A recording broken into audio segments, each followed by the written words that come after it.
Hivi unafahamu ya kwamba sio kila tatizo kwenye maisha yako linaondoka kwa maombi? Hivi unafahamu sio kila changamoto kwenye maisha yako inaondoka kwa kuombewa? Yamkini ninapozungumza muda huu kuna mtu hapa ananitazama, umeshafunga sana, umeshaomba sana, lakini hiyo changamoto haijawahi toka. Hiyo changamoto haijawahi kuondoka kwenye maisha yako. Ngoja nikwambie kitu kimoja mpendwa. Iko hivi, kuna mambo mengine kwenye maisha yako hayaondoki kwa maombi, bali yanaondoka kwa maelekezo. Unaweza kusema mtumishi wa Mungu unasema nini? Sikiliza, soma Biblia yako. Kuna mtu mmoja utakutana anaitwa Naaman.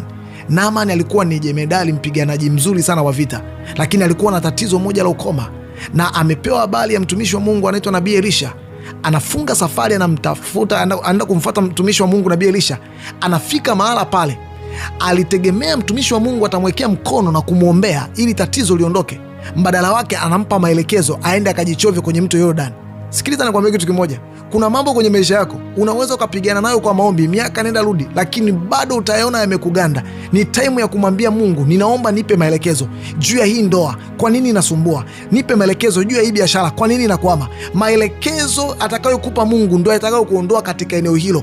Kama kuomba umeshaomba, kufunga umeshafunga, ni wakati wa kusikiliza maelekezo kutoka kwa Mungu, nayo ndio atakayo kusaidia kutoka kwenye hiyo changamoto. Mungu akubariki sana.